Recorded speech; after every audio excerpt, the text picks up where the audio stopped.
ఈ చెట్లోనే ఉంది, ఎక్కడ ఉందో తెలియదు కానీ అరుస్తుంది. అక్కడ కనిపిస్తుంది కదా, అక్కడ టెంట్ వేసుకొని ఒక 2-3 రోజులు ఇక్కడ స్టే చేస్తే బాగుందని అనిపిస్తుంది నాకైతే. కుప్పలు కుప్పలుగా వచ్చి పడేదంట. ఆ బంగారం ఎక్కడ దాయాలో తెలియక బావుల్లో దాచిపెట్టాడంట సుశాంత మహారాజు. మహాభారత యుద్ధంలో అభిమన్యుడు పద్మ వ్యూహంలో చిక్కుకోవడానికి ప్రధానమైన సూత్రధారి మన సుశాంత్ వర్మ మహారాజు అనమాట. అయితే ఇప్పటికీ ఆ బంగారం ఉందని నమ్ముతారనమాట. ఇక్కడ అయితే మహాభారతం నుంచి అయితే ఉంది. ప్రజెంట్ మనం వచ్చేసైతే హిమాచల్ ప్రదేశ్ లోనే కాంగ్రా ఫోర్ట్ దగ్గరికి అయితే వచ్చాము. ఈ కాంగ్రా ఫోర్ట్ వచ్చేసి 3500 years అగో అయితే కన్స్ట్రక్షన్ చేశారు. సుశాంత్ శర్మ అనే రోజు అయితే కట్టించాడు అనమాట. ఈ కోటకి హిస్టరీ అయితే మహాభారతం నుంచి అయితే ఉంది. కోట నిండా బంగారం, నిధులు అని చాలా సంపద అయితే ఉంటుందంట. ఒకప్పుడు అయితే ఈ కోట చుట్టూ అయితే 21 బావులు ఉండేవి. బావుల నిండా బంగారమే ఉండేదంట. కోటకి ఎంట్రన్స్ అయితే 11 doors ఉంటాయి. 11 ద్వారాల నుంచి అయితే కోట లోపలికి వెళ్ళాలి. ఈ కోట చుట్టూ అయితే నది ప్రవహిస్తుంది, బియాస్ రివర్. సుశాంత్ శర్మ మహారాజ్ అయితే కురుక్షేత్ర యుద్ధంలో, మహాభారత యుద్ధంలో పాల్గొని అక్కడి నుంచి ఓడిపోయిన తర్వాత హిమాచల్ ప్రదేశ్ కి వచ్చేసి ఈ కొండపైన అయితే రాజ్యాన్ని విస్తరింపడానికి అయితే ఈ కోటనైతే నిర్మించాడు. ఈ కోట లోపల అయితే అంబికాదేవి అయితే ఉంటది. బయట వాళ్ళు ఈ కోట లోపలికి వెళ్ళాలంటే మాత్రం ఈ 11 ద్వారాలు దాటుకునే లోపలికి వెళ్ళాలి. ఎంతో కట్టుదిట్టమైన సైన్యాన్ని దాటుకొని అయితే లోపలికి వెళ్ళాలి. ఎందుకంటే అంతు చిక్కని సంపద అయితే ఈ కోటలో ఉందని చరిత్ర అయితే చెప్తుంది. ఇప్పటికీ కూడా ఈ కోటలో రహస్యంగా 8 బావులు అయితే ఉన్నాయంట. బావుల నిండా బంగారం అయితే ఉంది. ఇప్పటి వరకు అయితే ఎవరికి అయితే కనిపించలేదు. ఆ విషయాలన్నీ రహస్యంగానే ఉన్నాయి, ఎవరికి ఏం తెలియదు. లోకల్స్ అయితే ఇప్పటికీ ఆ బంగారం ఉందని నమ్ముతారన్నమాట. ఇక్కడ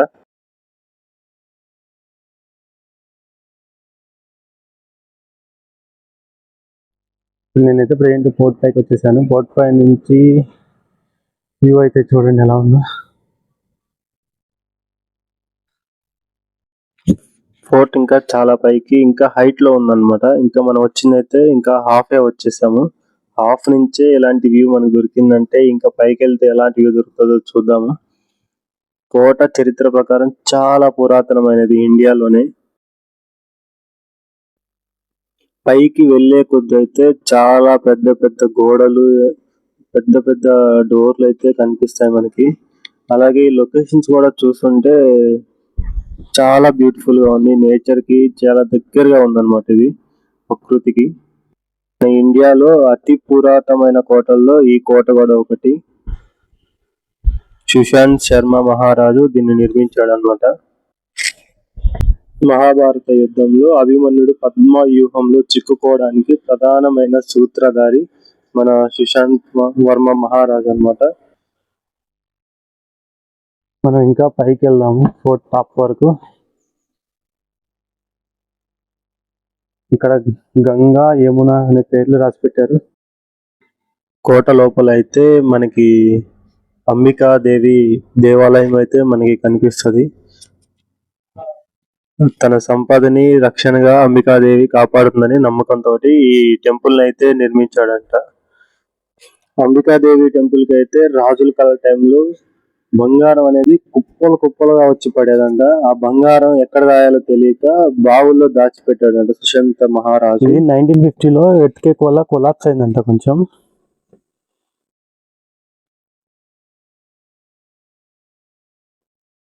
ఆ మిగిలిన ఫోటో ఇప్పుడు మనం చూస్తున్నాం.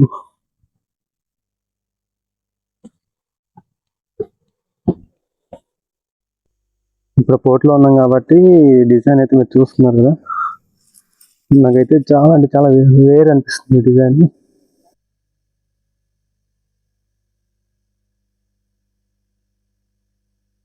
అంబికాదేవికి వచ్చిన బంగారం మొత్తం ఈ కోటలోని 21 బావుల్లో సుశాంత్ శర్మ మహారాజు దాచిపెట్టారనమాట. అప్పటికే చాలా సంపద అనేది దోచుకొని వెళ్ళిపోయారు ఈ కోట మీద దాడి చేసి. కొంత సంపద ఏమో బ్రిటిషర్స్ తీసుకెళ్లిపోయారు. కాంగ్రా ఫోర్ట్ లో అయితే టాప్ ఎడ్జ్ కని అయితే వచ్చేసాం అనమాట. ఇదే కాంగ్రా ఫోర్ట్ టాప్ ఎడ్జ్. ఇక్కడ నుంచి లొకేషన్స్ అయితే ఎలా ఉన్నాయో మీకు చూపిస్తాను.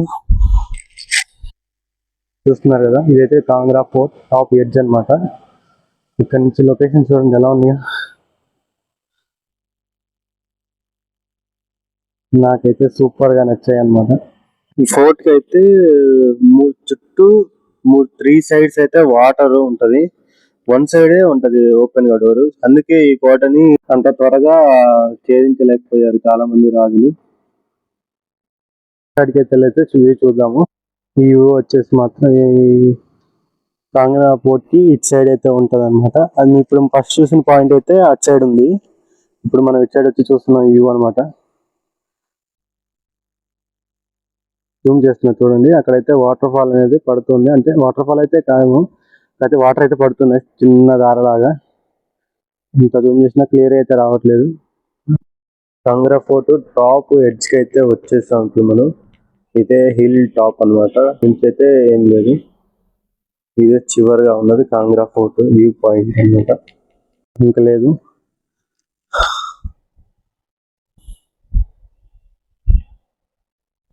మీకైతే వ్యూ చూపిస్తాను. ఈ రివర్ పేరు వచ్చేసి బియాస్ నది అని అంటున్నారు ఇక్కడ. బియాస్ రివర్ అన్నమాట.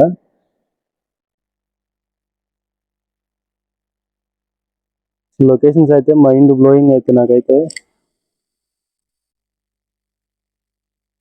మొత్తం ఎటు చూసిన greenery greenery greenery. Himachal Pradesh అంటే గ్రీనరీ. అది కూడా మాన్సూన్ లోనే కనిపిస్తుంది ఈ గ్రీనరీ మొత్తం. మిగతా టైంలో మొత్తం స్నోవే ఉంటది కాబట్టి. హిమాచల్ ప్రదేశ్ మాన్సూన్ అయితే ఇంత గ్రీనరీ అయితే కనిపిస్తుంది. వాటర్ ఫ్లడ్డింగ్ కూడా చాలా అంటే చాలా ఎక్కువగా ఉంది. ఈ పక్షికి ఈ చెట్లోనే ఉంది, ఎక్కడుందో తెలియదు కానీ అరుస్తుంది. నాకైతే కనిపించలేదు కానీ దీని అరుపు మాత్రం అయితే వినిపిస్తుంది.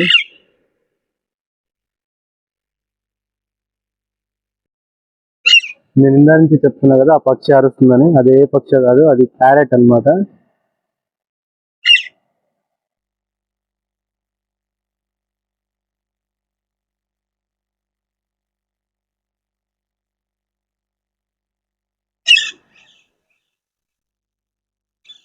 కనిపిస్తుంది అదే ప్యారెట్. ఇందా నుంచి అరుస్తూనే ఉంది కదా. ఎన్ని ప్యారెట్స్ వచ్చాయో.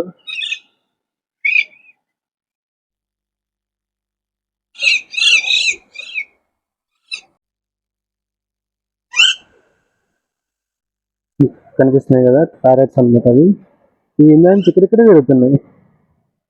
ఫోర్ట్ యొక్క 360 డిగ్రీస్ వ్యూ అయితే ఇప్పుడు మీకు చూపిస్తాను మీకు క్లియర్ గా. చాలా అంటే చాలా క్లియర్ అండ్ గ్రీనరీ, నేచర్ కి దగ్గరగా చాలా బ్యూటిఫుల్ గా అయితే ఉంది ఫోర్ట్ వచ్చేసి. చచ్చిపోతారు అక్క, చచ్చిపోతారు. కిందకి దిగేటప్పుడు అయితే చాలా జారిపోతుంది అనమాట. చూసుకొని అడిగేయాలి, అంతా వర్షం పడుతుంది. దేవుని విగ్రహాలు అయితే కనిపిస్తున్నాయి, వినాయక స్వామి ఇంకా చాలా మంది విగ్రహాలు అయితే చూస్తున్నాము. టెంపుల్ కి చాలా చుట్టూ ఉన్నాయి విగ్రహాలు.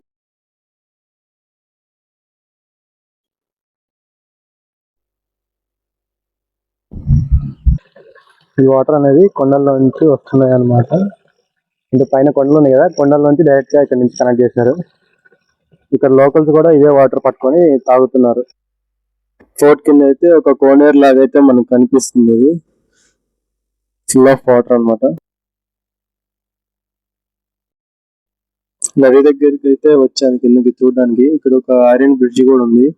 ఫ్లోటింగ్ మాత్రం బాగా హెవీగా జరుగుతుంది. ఫ్లోటింగ్ పై నుంచి మనం ఇందాక ఫోర్ట్ నుంచి చూసాం కదా రివర్ కింద, అదే ఈ రివర్ అన్నమాట. దగ్గరికి వచ్చేసాం ఇప్పుడు. ఇప్పటికే చాలా లేట్ అయిపోయింది. ఇది ఆల్మోస్ట్ 5 o'clock అవుతుంది ఇప్పుడు ఈవినింగ్. చుట్టుపక్కల ఎవరూ లేరు. బ్యాక్ టు హోటల్ కి అయితే వెళ్ళాలి.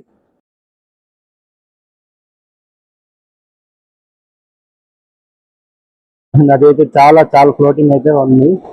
అసలు మనిషి అన్నాడు పడ్డాడంటే మాత్రం కొట్టుకొని వెళ్ళిపోవడమే, ఇంకా వేరే దారి అయితే లేదు.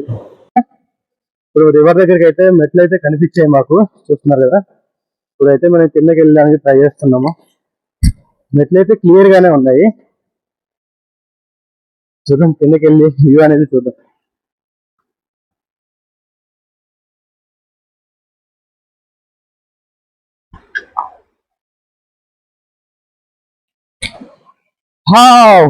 ఇప్పుడైతే మన కిందకైతే వచ్చేసాం అనమాట నది దగ్గరికి. చూడండి ఎంత ఫ్లోటింగ్ అయితే ఉంది నది. ఇది రైనీ సీజన్ కాబట్టి ఇలాగే ఉంటుంది. నాకైతే మస్తు ఫీల్ ఉంది ఇక్కడ అక్కడ కనిపిస్తుంది కదా, అక్కడ టెంట్ వేసుకొని ఒక 2-3 రోజులు ఇక్కడ స్టే చేస్తే బాగుందని అనిపిస్తుంది నాకైతే. 2-3 రోజులు అంతా ఫ్లోటింగ్ పెరిగిపోయింది, కానీ జస్ట్ ఒక రోజైనా ఉండొచ్చు కదా సైడ్కి ఎక్కడన్నా. వ్యూ అయితే సూపర్ సూపర్ సూపర్.